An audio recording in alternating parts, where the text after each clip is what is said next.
All right, we are live. Hello, I'm Matt Bergman, and you are listening to the Punk Rock Libertarians Podcast, episode 291. I'm here tonight with Jared Schneiderman. What up? Kelly Diamond. What's happening? Newcomer Chris Bennett. What's up, y'all?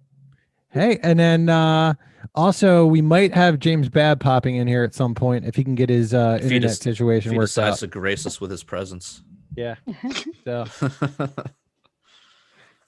yeah, So so what's up? I think like number one tonight has got to be Chaz, which stands Chaz, which stands for the Capitol Hill Autonomous Zone. So Chaz is an area of, I believe, like 6 or 7 blocks in Seattle that has been, taken over by Antifa, and they've created their own little nation state there. Is it actually Antifa or is it? I believe, wasn't it? I believe it was people from Antifa that are like, were the mastermind behind it, as far as I know. But I mean, who knows? A mastermind. I mean, I don't know. Generous. It's like I gotta say, like I've researched a ton about it, and Really? yeah, I mean, I've watched like a ton of videos, but I still don't have like the greatest grasp on what they're really trying to do. I don't know. Yeah. What's their goal there? Do they expect this to last for indefinitely, or? Yeah. Not when you run out of food after the second day. Yeah, that was. Well, yeah. Have you seen their vegetable garden, if you can call it that? They're their segregated. wish list? You mean their segregated vegetable garden? Right. Yeah. Wait, it includes the allies of vegetables. So Yeah. I don't think any of y'all can say that about your vegetation. So not even Jared. Yeah. I created my own Chaz in the backyard today. But everyone Harvesting can. liberty. Yeah, exactly. So yeah, I mean, are they have they had any interactions with police? Is Seattle trying to reclaim their I guess alleged property? I actually, like I said, I've been watching like a ton of, like, I just went on YouTube and looked up Chaz and was just like scrolling through like any video that looked like it would be worth my time, So Yeah. I at this point, I probably watched about a dozen videos on Chaz. Wow. And then I think I saw like a while after it happened, the governor of Washington was asked about it. And he just blew the question off. He said, "Oh, I hadn't heard about that." It's like, whatever, fucker. There's no way you don't know about this. dude? Like everybody else has known about it for a couple of days, Yeah, that's rough. That's rough. And then I think the mayor of Seattle, she's this Democratic lady, and she's not doing anything about it. And I think she's even said that the whole thing's peaceful. But yeah, I don't know. I've heard a bunch of stories. Like I've heard that. Did anybody else hear that? Apparently, the people that are in charge of Chaz have asked for protection money from some of the residents. I heard that, but then I heard that was debunked. That wasn't actually happening. I even heard it from like right-wing people that it was kind of nonsense. Well, I don't know if that's true or not. Well, I did see in some of the videos, like some of the guys watching the perimeter are armed. Yeah. So, and then I believe I read that the group that's armed, that's watching the perimeter, I think they're called the John Brown Gun Club. Okay. Yeah. Okay. So you guys are familiar you're familiar with John that, Brown, actually. right? Well, John yeah, Brown, took over the arsenal at Harper's Ferry. Yeah, exactly. Yep. I've heard of that. I've heard of that gun club. Big abolitionist. Yes. Mm-hmm. Yes. Which is kind of funny because we don't know. Are these guys like anarchists masquerading as communists or what? Because there's a lot of rumors going about either one. So yeah, they're trying it's to like be communal. They're trying to be communal and and be more, I guess, egalitarian. But do we know if they have any demands? Like, yeah, they do. I did see a list. I did see a list, but it was like they're asking for like the whole fucking Bernie agenda according to that list. Like they're just like, listen, while we're here, can we have free healthcare, free college? And it's like, whoa, calm down, bro. It's like this started off as about like police brutality, cut your eggs. And wait, so the people that are in an autonomous zone separate from the United States are asking for free healthcare from the United States? They have demands. Yeah, they have demands about what they want. And I think the demands are meant to be like, this is what we'll do to concede back to you this space. I think that's what it is. It's like I think they're negotiating the hostage of 6 blocks, of geography, not so much people, because I think people can come and go for the most part, with the exception of like state agents. But unless you're the fire department and they call you, then you can come and put out their fires for them. But but I don't know. It just seems really odd. Like it just seems really odd. I think so. I've heard that, but I don't know. Again, I don't know like what's true and what's not about it. It's kind of like coronavirus. I don't know. Right. Depends. Right. Is it Tuesday? Because if it's Tuesday, then it's these things, and if it's Wednesday, it's something else. I don't know. Right. Yeah, I don't know. It's the whole thing is like just pretty insane. And I had heard that there was like a warlord that took over named Roz. Like a wannabe rapper or something. Yeah. Yep. And he had like taken over, but then there was another rival warlord that was contesting his power. Oh, really? I didn't know about that. That's so what I heard. Turned into Rwanda. Yeah, basically. Kind of sounds like it kind of sounds like mini Somalia or something. Warlords. Yeah, well, Yeah. that's what they're. I mean, the saddest part about it is that people think that like, oh, see, this is what anarchy is, right? Yeah. This is what happens when you have anarchy.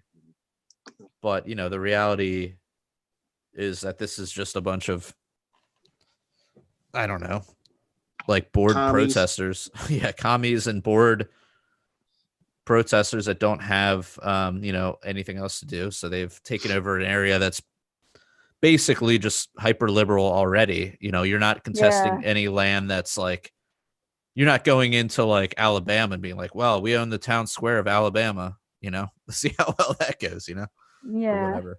But I heard that the area that they actually took over is like hyper gentrified. Like it's oh, is it? Yeah, like it's all just like rich white people, like rich white liberals and shit. Oh, and awesome. Yeah, so it's just there's a lot of irony to be had. Now, the other thing about it too, Trump has threatened to send in troops, right? If the mayor doesn't get the job done. Oh, really? Oh, yeah. That's not going to go well. Yeah, it's not going to go well.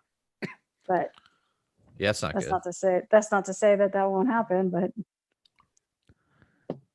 yeah, it's all pretty nuts. I think in Maryland, didn't they have like, I think this is like a month or two ago, like they had like a coronavirus test, and I think the governor like had them like guarded, had armed guards on them just in case Trump wanted to come in and steal them. Right. Yeah. So you guys heard about that? Yeah. Yeah. So it's like because wasn't it because somewhere else a previous group had previous agency had just taken a bunch of PPEs or something like that previously. I think that's the reason why they did it. Oh. Yeah. Mm-hmm. Yeah, man. I don't know. Like, yeah, all this stuff is just like it's pretty fucking nuts. It's crazy times right now. It is, and I mean, I think I feel like if in fact, Jared, if that really is like the a densely populated white liberal zone of people making demands, I think it kind of sucks that it's like they drowned out the message of of what the whole George Floyd thing was about, which is the police brutality piece and the whole Right. targeting of people regardless of I mean whether the racial aspect aside, just the police brutality piece of a man Right. dying under a man's knee over a possible bogus 20. I mean, that's it. So that story gets lost if you start making it about your hippie commune in Seattle, Right, exactly. It's like I Right. don't know, which kind of sucks. I mean, I get what they're trying to do, but it's like you've stolen every headline so that people can watch your ass, get your shit stolen from your tent, and then feeling like, well, that was just a spontaneous donation I guess I had to make to the greater good, that type of shit. It's like, Yeah. Or the homeless guy just like dancing in your vegetable garden with his stick. Yeah. Anyone know how to change the gestation period of tomatoes, because we're hungry now. Right, yeah.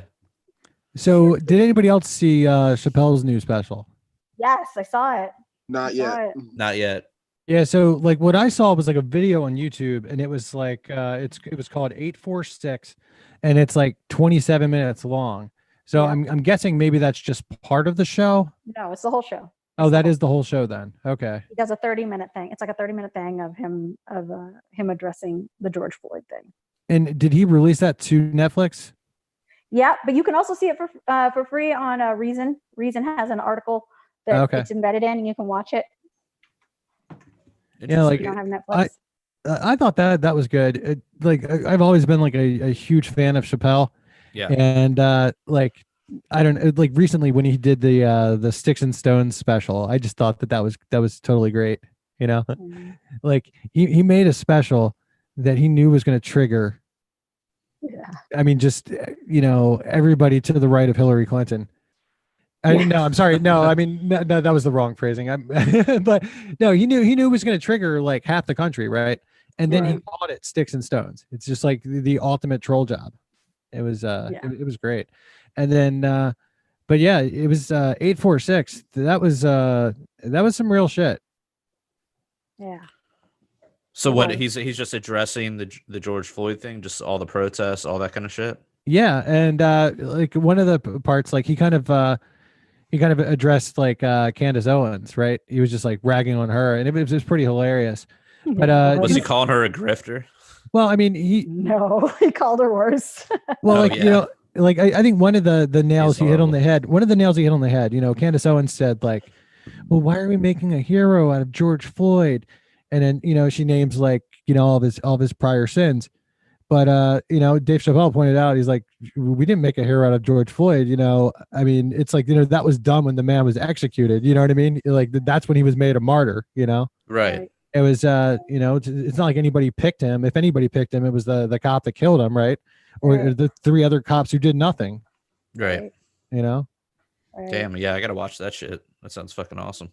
Yeah. And when I approach people, when people say stuff like that on Facebook and stuff, well, oh, he was convicted, blah blah blah, all this stuff, and I was just like, but at the same time, no, you don't take the law in your own hands and just murder somebody because you can. All right, that's why we have a jury system, to have at least a shot, sentencing, trial, sentencing, and all that stuff. The cop literally said that literally by taking his life was judge, jury, and executioner. So I mean, and how much time would he have gotten possibly for like a $20 bill for a forged $20 bill? Misdemeanor? Barely a misdemeanor, right? Yeah, I mean, right. Unless he was running like a whole operation where he was counterfeiting bills, but I highly doubt that. Yeah, I mean, don't like competition. Well, yeah. Okay. So, exactly. Dude. Okay, there's no doubt in my mind. If George Floyd was running some sort of counterfeit bills operation, they would have already found out about it and they would have blown it up. Oh, I'm not suggesting that's even remotely true. So, no, that's not even true. Yeah. No, but we were just trying to come up with the worst case scenario. Right. True. Yeah. Well, one definite possibility of this is, he could have went to 7-Eleven, bought his morning coffee, only had $100 bill, and he was given a bad 20. Right. Sure. And they could have got it from somebody else. Who knows? I mean, like at this point we don't know, so it's kind of like speculation to really say too much about it, because I mean that could really happen to anybody. Yeah. Right. I mean, exactly. Yeah. I don't know. I mean, I think that, I think that at the end of the day, making it about what somebody did at a different point in time is a complete distraction and completely irrelevant to why he was killed in that moment. I mean, it would be like getting into a car accident and accidentally, and then in that accident you killed somebody and you find out that person was a pedophile. It's like, okay, fine, you might not lose any sleep over it, but at the same time, it was still manslaughter. Like, you still there's vehicular manslaughter. You fucking killed somebody, dude. Like, you're still going to have to own that. Like, it doesn't matter because you didn't know at the time that he was off to go find some kids. All you knew was that you you ran a red light and you hit somebody and killed them. And that's, so to dredge up the past at this point and to try and justify it, that's the culture, right? That's what a lot of Americans are conditioned to do. It's like, okay, but let's give them the benefit of the doubt. Let me see how much context I can pan this bitch out and see how much context I can put into this to where I could possibly legitimize what just happened, And it's like, you can't. You have to go back 13 fucking years. You got to go back 13 fucking years to dredge up what he did. He did his time. He's square with the house. He had a legitimate job. He probably, like you said, innocently went on with a 20 that he didn't realize was bad and tried to pay with it. They told him no. He didn't put up a fight about it. He left. Like, it'd be different if maybe he started a fight with the vendor and said, take my fucking 20 or something. Yeah. He didn't do anything. He fucking left. And and then he gets arrested. It's like, no. And then to get 8 minutes and 46 seconds of suffocation is, I mean, that's got to be terrifying. I don't care who you are. Like, if you're calling out for your mom at that point, you can be the biggest, baddest dude there is. And in that moment, it doesn't matter. Like, you realize that this is it, right. That's got to be terrifying. Yeah. Wasn't the one white guy that got killed like many years ago? He was like calling for his mom too, right? On video. Kelly Thomas. Kelly Thomas. He called for his dad. He called for his dad like 30 times. 30 times. Yeah. I mean, I can't even imagine. I can't. Yeah. Like, I'm just trying to figure out, I'm trying to wrap my head around that and how people can be so glib. Yeah. About toward, a loss of life that way and being taken that way. I mean, it's already tragic when people die in accidents, but to die in such a deliberate way is, that really shouldn't be tolerated. And the fact that there are people doing that, there are people like Candace Owens who are literally just saying, well, it's okay. It's like, no, it's not. If it was okay, then anybody could have done it and gotten away with it. But anybody couldn't have done it and gotten away with it. Only a cop can do that. And that's the problem. The amazing thing to me, though, is like, there's like the incidents, like we just talked about Kelly Thomas, and it's like nobody knows about Kelly Thomas. The only people that knew about Kelly Thomas were like libertarians, people who paid attention to police brutality prior to Black Lives Matter. The only people that did were libertarians, as far as I could see. Yeah, well, yeah. I mean, for the most part, the most part, yeah. Yeah, at least in a large number. Part, yeah. As a general movement, yeah. I think the thing is that the libertarians remember a lot of stuff. Okay, especially when it comes to authorities abusing their power. Okay, I mean, we could go back to 1992 with the riots in LA and Rodney King and all that kind of stuff too. And we could probably go back even further to, the riots in 68 and whatnot with the police brutality. And there were a lot of police brutality during the civil rights era, But I think the libertarians, for the most part, we understand history. We, we use history, to say, hey, look, this is happening again. What are we going to do to stop this? Because if we don't stop it in 2020, who says in 2022 or 2023 it's going to happen again and again and again and again? What are we going to do to stop it now so it doesn't happen again? Right. So, and I think a lot of libertarians are like well versed in their history, but the problem is that we don't know how to convey that message Okay. Well, I mean, you do have, you have websites like Police the Police and Free Thought Project that have been posting cop videos for like since they've been around. Like Right. every week, almost every day, there is a new video that they post where you can see Right. the shit in action. It's not always murder, No. but it's something that's egregious. And like you were saying before the show, Kelly, I mean, if it takes this specific murder to be the genesis of large political action, I'm all for it. But it is a little frustrating to like be like, look, I've been saying this for fucking 10 years. Like, where have you motherfuckers been? But Right. whatever. I mean, that's the way of the world. Like, that's how it happens sometimes. So, Yeah. you know, Well, that's the thing. That's the thing, right? Is it's like, I mean, and and I was saying earlier is just, I get upset about the All Lives Matter nonsense because it was like, but if they did, why weren't you listening when the libertarians were shouting from the rooftops like Korea saying police brutality, Yeah. or police overreach or police state?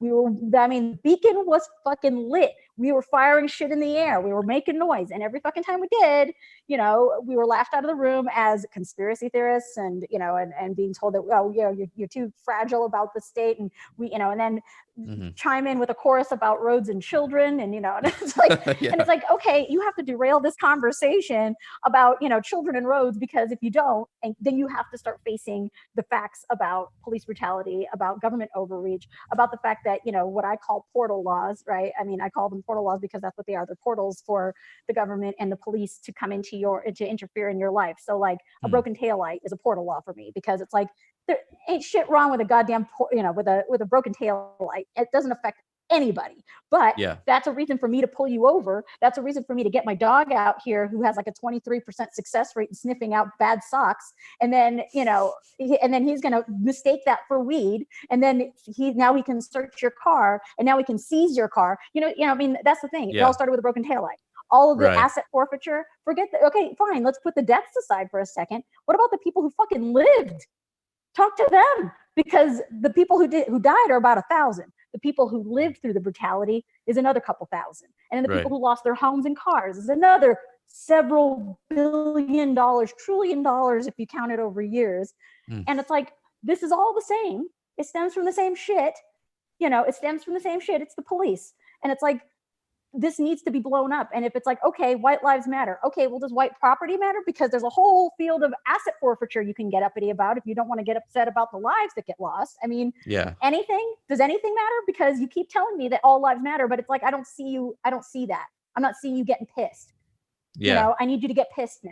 That's what I need you to do then. They're Prove just being reactionary. They're not. Exactly. Yeah. Yeah. Well, I mean, like I can say as a person who, I've been like really huge into police accountability for a long time, well before the term Black Lives Matter, you know. So I was constantly like, sharing these articles of, police abusing their power and brutalizing people. And then I remember the first time I heard Black Lives Matter, it's like my initial response was All Lives Matter. That was the first time I heard it. And I was always sharing all these abuses of power. So like, my point is, I don't think that everybody who says all lives matter is not paying attention. No, that's fair. That's fair. But at the same time, it's like I wouldn't even want to say it now, because like when you say it, I feel like people automatically assume that you're racist, and that's just bullshit. It's like it's kind of like everybody wants to like point the finger at people and call them racist, because it's like, oh no, you're racist. I don't even have to hear what you have to say. What you say does not matter. Right. And it's just like everybody's racist. Everyone's a Nazi. Well, and that also doesn't speak to the greater problem. Even if you pulled racism out of the equation, right? Let's say, okay, everybody loves each other and nobody sees race. That's fine. You still have police brutality. You still have a Milgram experiment happening. So like, fucking address it. Like, you've got people who are power tripping over their badge right now for any reason. And it looks like, you look like low hanging fruit because you've got a car that, that's expensive, which tells me that you can afford my fees. or you've got a dilapidated car, which signals to me that I can profile you as maybe somebody who's illegal, who's got some shifty shit going on. I mean, why is there, if you think about it, why is there Border Patrol sitting on the side of our highways in California? The major artery that comes in from San Diego is I-15, and there's literally Border Patrol, green and white, sitting along the side of the road as if they were cops, looking for what? Trucks with lawnmowers in them? I mean, I don't fucking know. How are you going to pick out an immigrant on a freeway in their cars, other than to profile their fucking cars? You know what I'm saying? Like, we're going 80 miles an hour. Like, what the fuck? What are you finding? And it's like, okay, I'm going to just pick out this fucking car because, if they slow down enough, I can maybe see their skin color. And it's like, I can pull them over and see if they have their papers. And it's like, this is what this is the stupid shit that it's like, it's a bigger thing where it's like, okay, yes, maybe racism is an ingredient in there because the position of police officer in general, like, attracts some really shitty people. I mean, and by no means does it exclude the racist. So he has immunity, impunity, and every other thing, and he's going to go out and fucking, run his little agenda himself. He could do that. He can, with the full protection of the union. But even if you pulled the racist piece out, you still got police brutality, you still got a huge overreach of authority, and you still got profiling, you still got, revenue generation, you still got you got that whole other side of it that doesn't go away when you fix the racist part, So it's like, there's still the rest of the onion after you peel that one layer back, that's going to make you cry. So. Well, yeah. And going off that, my common response to, well, at least my take on focusing on the race aspect is, beyond the fact that, like, all right, well, this is how we apparently can get people motivated and involved right now. But it's like, okay, so what are you going to do? You're going to make police brutality more even. So we're going to have an even distribution of police brutality. Like, okay, 13% of police brutality is going to be for Black people, and then so on and so forth. And it's like, well, why don't we just focus on just eliminating police brutality, or at least like lowering it significantly? What's that? Or lessening it, or I mean, ideally to zero, but like, progress is progress, but whether it keeps or eliminating their power, to get away with this shit, Right. I mean, you can't, in instances like this, it's rare that a cop goes to jail. Okay. I mean, the prison. All right. It's like what, less than 2% or something like that. All right. Because the jury doesn't want to convict the cop. Okay. Right. So, I mean, the libertarians have put out all these answers. Okay. All these solutions. All right. But, the power structure is like, oh, no, we can't do that because, we love our cops so much and blah, blah, blah. They're just doing our dirty work for us. So we don't have to do it, blah, blah, blah, and it's just like, and I was talking to my mom the other day, and I was telling her, we were talking about it. And I said, why don't we require officers to have insurance, upon graduating from the police academy? All right. But she's just like, what are you talking about? Then I went through, explaining this to her, and she goes, I think that's a freaking great idea. And she's a freaking Democrat. All right. And she's like, I think that's a great idea. You need to push that. And I go, actually, it's been pushed.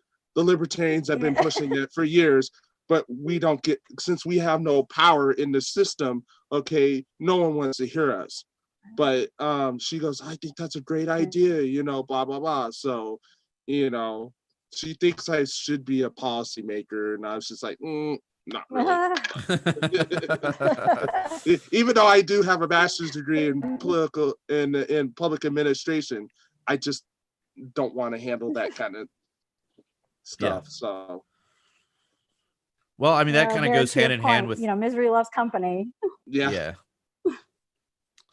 Yeah, that kind of goes hand in hand with the whole move to get rid of qualified immunity, as Ed has pointed out in the chat.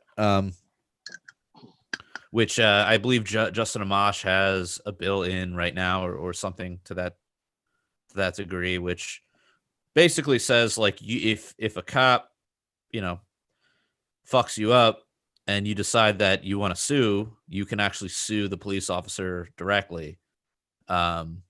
Which, you know, if that's on the line for a cop, they're going to think twice about, they might, if they're smart, which not many of them are, but if they're smart enough, they might think twice about, you know, doing some fucked up shit, because they won't be as shielded as they normally are. So it's definitely a step in the right direction. I don't know if it gets at the core of the problem, but there's that. And then there's also Rand Paul, I heard recently, wants to end no knock warrants, which Ed just pointed out as I was saying that. But yeah, he wants to. He has a bill in to end no knock warrants, which is a pretty awesome thing, because, you know, that's how Duncan Lemp died. That's how Breonna Taylor died. Right. You know, that's how a bunch So of many people have died that way. Yeah. There was an incident in Denver. The 3-year-old got flashbanged. Oh yeah, the 3-year-old. Yep, that was. Yep. Oh, I think her connection got bad. Anyways, she'll jump back on. Oh. She's back. Go ahead, Chris. Oh no, go ahead. There was a case in Denver where an immigrant from Africa, his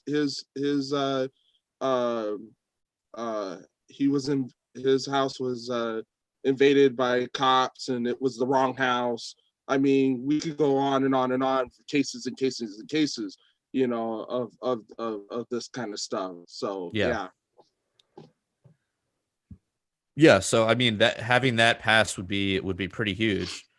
You know, it's kind of ridiculous that it even needs to pass, because I mean, theoretically speaking, that's covered under the Fourth Amendment, but you know, so goes the Constitution. But anyways, what else we got? Matt? You got any more? We were talking about dismantle or defund the police as well. I think that was so a topic of conversation. Yeah, and I think that goes like right in with this, you know. And I think as libertarians, you know, we're like defund the police shit, yeah. But as libertarians, we've also never really seen, you know, it's the people that are calling for defunding the police are mostly, you know, liberals, progressives, and I don't think we've ever seen them defund anything. So refunding something else, right? Like yeah. So I mean, the way I see this going out is, I think they're gonna. I think they'll take some money away from the police initially, and then they'll start some other bureaucratic black hole that'll just like you know, eat a bunch of tax dollars. And then 6 months go by, and the cops are like, "Hey, we're starving over here. We've been defunded. We can't do our job." And they'll get every bit as much money, if not more. This is just the way that I see this happening. Yeah. You know, living in. Or they get self-funded, right? I mean, they amp up the fees, amp up the forfeitures, and triple down on what they're doing now. And they're like, "Okay, we can be like the USPS. We'll just fund ourselves." And I mean, they'll take road piracy to a whole new fucking level. And that's where I get fearful, is that they'll still, I mean, if you don't tackle the things that enable them to do what they're doing, and it's not just the funding. The funding isn't what necessarily enables them. I mean, me giving you funding, you could just as well blow it on on cars and shit. You know, that unto itself is kind of benign. But you give them the immunity, you give them the union protection, then you give them all these different laws and shit, and you know, any of those four laws I'm talking about, and you've got, you know, and then you give them quotas to boot, then it's like, where does it go? I mean, you take away the funding, they'll find funding, you know? I mean, civil asset forfeiture is a $2.1 trillion industry right now. I don't even want to know what it's going to become. You know what I'm saying? Like, that's going to be its own fucking economy. They'll have a GDP and everything. Like, Jesus. I don't know if I'm down for that. You know, like, it's scary. Like, you can't leave a political vacuum. That's the problem, is that while you and I can be cool without a police force, all of us could, right? Everyone could, except the police and except for politicians, and they're not going to stand for it. You leave that vacuum there, but you still have a police force, and they're still armed, they're still militarized. You haven't tackled the problem. You take away just the funding, and they'll just throw a fit, and that fit will be in the streets. You know, that's a scary fucking prospect for me. You know, and as a libertarian, as much as I want the defunding and the dismantling of the police, I'm also a skeptic, right? I mean, anytime somebody says, "Oh yeah, let's do this," it's like, gotta make sure you think that through, though, because because that unintended consequences that you weren't thinking about with the other policies that you're living through now, there's more. There's more Right. waiting on the other side of this, you know? Yeah. I think that we could go at it about two different ways here. The anarchist side of me says, get rid of the police force, okay, and have neighborhoods or, you know, privatize, you know, security or whatever. But that's going like from here to all the way, you know, going way beyond. But the libertarian side of me says, okay, we need to end qualified immunity. We need to end the war on drugs. We need to, you know, no knock. We need to do things to lessen the power of the police force. Okay, and then start there. Right. And hopefully as police brutality lessens and lessens and lessens, then we can go to the next step and the next step. I mean, you know, they didn't get demilitarize the police force, you know, all the stuff that makes policing just amped up on steroids. So, and then once we get to that part, and then people realize, do we really need a police force? So, you know, it goes in steps. Like, we can't get rid of like government in a day, although a lot of us would love to. Okay, but there's steps. And as someone who is majored in like policy and stuff like that, yeah, but my heart really goes for just edit it all now, quickly, whatever, you know. So, but I think part of the steps has to be, you know, I was telling Matt earlier, is you know, make them less relevant and less necessary by having less laws, right? I mean, yes, less 100%. So less laws means that I have less to enforce. If I have less to enforce, I have less need to be out there. And so then if you strip it down, if you strip down your laws to things where that, you know, that truly violate people's rights, murder, rape, theft, you know, all of a sudden cops would be respected. Right. Just like firemen. Just Yeah. like firemen. Yeah, no one there was, you know, there was a tweet that went viral or whatever. That said, there's no songs called "Fuck the Fire Department," right?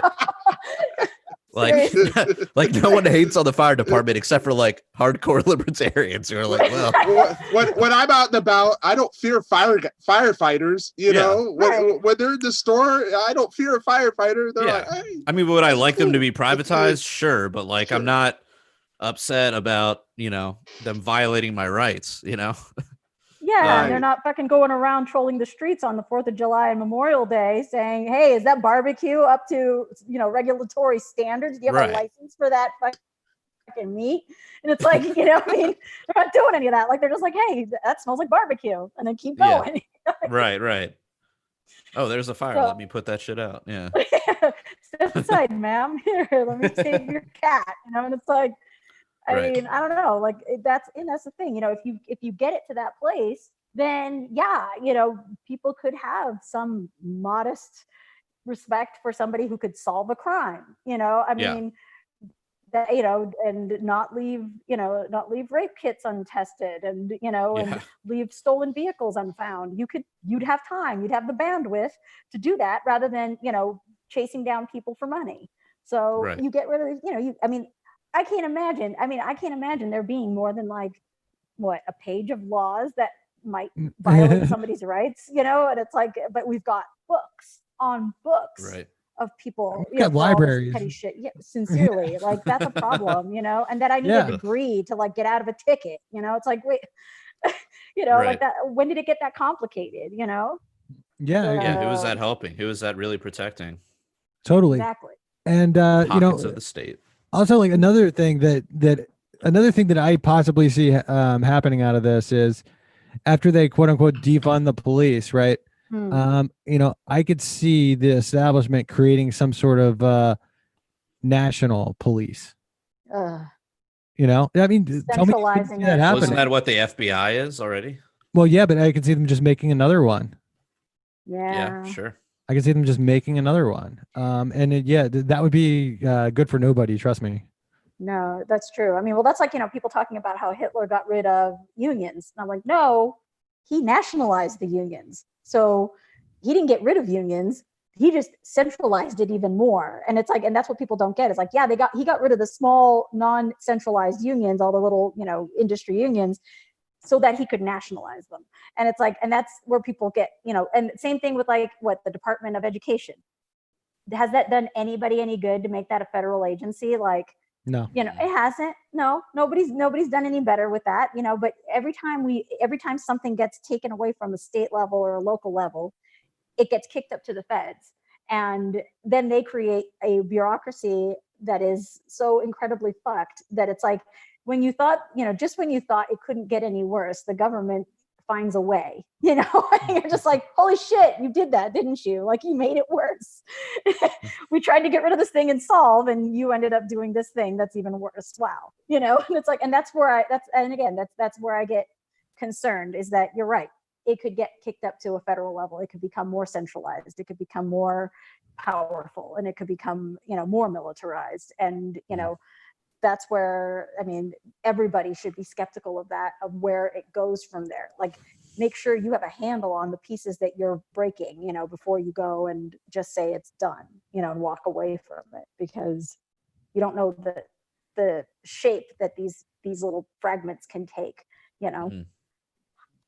Yeah, like I was telling someone the other day, I was just like, I'd rather trust someone who's local, okay, who knows the community and stuff like that, than someone who just graduated from some kind of national, you know, police, you know, academy or something like that, coming from another different, you know, part of the country, coming in and, you know, doesn't know anything about the community, doesn't know anything, you know. I might as well just keep it, you know, like local if we had to, than, you know, someone coming in from, you know, somewhere that they don't know about. So Yeah, right. Definitely, man. It's really no good. A national police force would basically be like the Department of Education. You know, it will do us no good. It will definitely, every day it would make us worse, you know. And I mean, I can't think of any president that I would want to see leading up a national police force. I definitely don't want Donald Trump to. Hell no. You know? God, But yeah, no. I can't think of any The president. only argument I would say is that perhaps it would restrict them a bit, because they might not have the resources to have, like, you know, a cop every fucking quarter mile on Route 26, or, you know, it might restrict it a bit in resource level, because I mean, they don't have the money to pay for that shit. I mean, yeah, they can keep printing money, blah blah blah, but you know, they'd have to move some of that military spending to you know, domestic spending, I guess. I mean, I don't know. It's just a devil's advocate, status advocate argument, if you will. yeah, but then again, you're gonna have to increase the military budget as well. Well, yeah, I mean, that could happen as well. Which is too high as it is. So Yeah. No matter how you slice that, though, that's fucked up, because it's like, even if you say I won't add another dime to military spending, but that shit's already fucking in the, you know, hundreds of billions of dollars, you know, high hundreds of billions. And, you know, if the Pentagon were placed in charge of our police, I'd be, oh my God, that's some shit. Like that's a level of shit where it's like, who cares how it gets paid for? It exists. That's our problem. Yeah. The fact that it fucking exists would be my problem. I don't give a fuck how it gets its money. Like at that point, it's just like, you got to stop the recruiting. Like you got to turn the kids away and get them into Canada or some shit, like, because then like military service, mandatory community service, that shit's getting floated, Oh yeah. That shit's getting floated. It's like, that shit comes together. It's like, nope. That's Mr. Smith from Matrix. I don't need that. Yeah, I believe Obama at some point, he suggested some sort of like mandatory community service. Yeah. And, it was, I guess there was so much like outcry that, he was never able to do anything with it or whatever. And then I know, what is his name? Beto O'Rourke, like he mentioned it too, early along his like campaign time. And then, so many people were just ragging on him for it that he like recanted it the next day or two or something. So, but yeah, there's a lot of Democrats specifically that would love to see something like that. It seems. And it was way creepy. It was funny. I saw a excerpt of Joe Biden giving a speech. God help me, I'm never getting that time back. So y'all are gonna hear this. Okay. But he was talking about these. He's like, people don't think that Democrats are tough on crime, but we are. And he starts going on, and it's like, this is his sales pitch, okay? Because I'm just like, I can't believe this is what you're stumping on, but okay. And he's like, we are tough on crime. He's like, look at every major crime bill that's ever been passed. Well, yeah, wasn't he a co-author of the 1994 crime bill? Yeah, but like there were plenty of others that were all co-signed by and like authored by Democrats, not Republicans. And I was like, yeah, holy shit, dude! Like that should not be the crown jewel of your campaign right now. Like you should probably be pointing out anything else. But it's like he's like really proud of this, and I'm just like, well, he's trying to grab the Trumpers. Well, it's not going to work, but that's what he's trying to do. Also, the 1994 crime bill disproportionately sent most of his supporters, if you want to say, blacks and minorities are Democrats, okay? For the most remember, part, you're not black if you don't vote for Biden. That's right. You're not. Well, for the Chris, most are you black, part, dude? I guess I'm not. Oh damn. That's but that's okay. That's okay. White's all right. He threw a disproportionate of his so-called supporters in prison. Yeah. Where in some states you can't vote once you're released from prison or whatever. So did Biden pick his VP yet? No, it's chosen down to 6. Yeah. So what I heard, I think my wife just told me this yesterday, that apparently he's looking at Kamala Harris. Oh shit. Yeah, isn't that? Yeah. Oh, so this is hilarious because, with this whole Black Lives Matter thing, it's like, okay, if you don't pick a black VP, like now you're going to be a racist, right? Yeah. So now he might end up picking the most like cop candidate like ever for his, like, it's ironic how that might happen that way. That's the one. Which I mean, they're going to definitely lose in that case. I mean. That's the one Tulsi took out, right? Yeah. Oh yeah, dude. Yep. That was her biggest honestly, her most important thing that she might have ever done. Well, yeah, like the funny thing about Kamala Harris, like she made some comment about like how she would listen to like Snoop Dogg when she was in college and while she was smoking weed. But the thing was, like, she graduated college in like 1987, and Snoop Dogg's first record didn't come out until like 1992. Right. So it's like her timetable didn't even line up. And I think she was already in the public legal sector at that point when Snoop Dogg was out. When she was so she was potentially already putting people in jail for marijuana while smoking marijuana and listening to Snoop Dogg. Yeah, Right. that's very possible. It's I've said this a bunch of times. Like, if you have some old fuddy-duddy who has been taught this drug war rhetoric their entire life, and like it's possible that they're ignorant, and they believe that marijuana is the same thing as heroin because it's on the books. It's the same Schedule 1 drug, Right. and it's like that, that sucks, and that person's ignorant, and they suck for that. But what sucks to me a million times more are presidents like George Bush and Bill Clinton, Barack Obama, right? Because like all three of those guys, we know they all smoked weed, At least. As a matter of fact, exactly. With Bill Clinton, like I've heard a bunch of stories about coke. And it's like, whatever. I mean, I think if you want to do that, that's your own business. It's nothing that I've ever even tried. And I'm not really, I found a lot of cokeheads to be just sketchy people. But I mean, I have friends that, do it every now and then recreationally, whatever. But, if you do these things and you realize that it's not the end of the world, people just do this shit to have fun, right? And then, but then you're part of a system that like ruins people's lives and sends them to prison for years, breaks up their families, makes them lose their jobs, their houses, like, you kill their fucking dogs, so like, but you've tried these drugs and you realize, they're really not that bad to be able to justify doing any of these things, that to me is a special kind of evil. And you had that with George Bush, you had that with Bill Clinton. Like Bill Clinton ramped up the war on drugs, but meanwhile, there's always stories of him doing having fun times doing illegal drugs, same thing with, Bush Jr. and, Barack Obama, even in his memoirs, I think he was talking about coke and he said he made some line about doing a lot of coke, like a lot of cocaine, not just experimenting with it once, right. And you became president of the United States. So the thing is that, coke doesn't necessarily per se ruin your life, but a cop absolutely will. The system will make sure of it, and it's like, so it's not that drugs ruin lives per se, but the state absolutely does. We were talking about numbers before the podcast.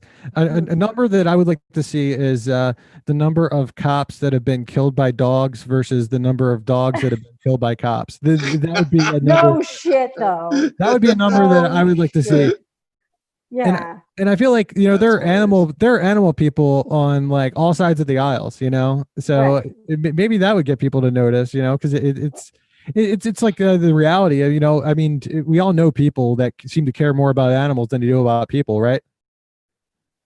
I'm not entirely, I get it. Well, dude, like I know people that can watch like the most fucked up horror movie, like the craziest gore, Oh yeah. But then, as soon as they're watching a movie and something bad happens to an animal, it's like, whoa, Yeah, they need a moment. Yeah. Yeah. Well, we've got their different priorities, but I mean, whatever, and that's the thing is, it's like, I think it's sad that we have to do it that way, that people have to tier the priorities, and then you have to go find what it is that's going to trigger this person to want some sort of systemic change, right? It's like, okay, so it doesn't matter that these people are getting killed, regardless of their race. But it matters to you that this dog got shot. Fine, let's play up the dogs then, because whatever it takes for you to for it to click in your head that they're doing to dogs what they're doing to people, because there's no difference in this cop's mind, then maybe you'll get it. That they see all of these lives, these non-blue lives, as expendable, regardless of who you are in life and who you are in society. Maybe that's how I have to appeal to you. I have to go and cater the narrative, tailor the story to suit what your priorities are, because you're not listening to me when I tell you that this guy got killed or that guy got killed. Okay, this fucking Chihuahua just got killed. Like, I mean, seriously, he didn't pose a threat. There was no fearing for life. Like, it was smaller than a rodent. It's like, and you killed it. Like, I don't know. I think that it's sad that has to happen. It's sad that people don't, like there have been cops that have. I actually saw it on a video one time. I saw at least one video where they actually shot a dog that was in a kennel. A kennel. Exactly. In a cage. Yeah, so they raided a house, and I believe what they found was like the guy had like some, I think the only weed they found was like residue in the guy's bowl. You know what I mean? So it's like a very minuscule amount of marijuana that they Right. found. And then like they saw this on video. They actually shot the dog while it was in the kennel. So they obviously they were in no danger. They just didn't want to hear the dog bark, so they shot it. Jesus. So I mean, and that is the reality of it, you know. And that video was out there. That video was way before Black Lives Matter. It's you know, this is just like, you know, I've been paying attention to this police shit for a long time, and you know, I think we need to go after the state instead of like you know, getting, you know, trying to start some sort of like race war, because it seems like the race aspect of it is like a big distraction, because it's like cops are doing this to everybody, all races. They're, you know, there are plenty of fucking examples.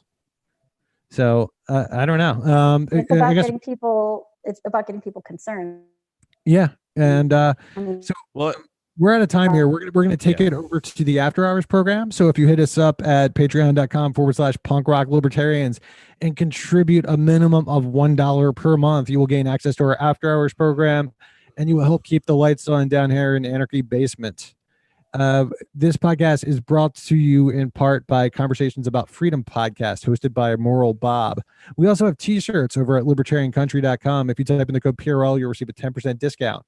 If you spend $50 or more and you use the code PRL2, you'll receive a 20% discount. Until next time, live free or die.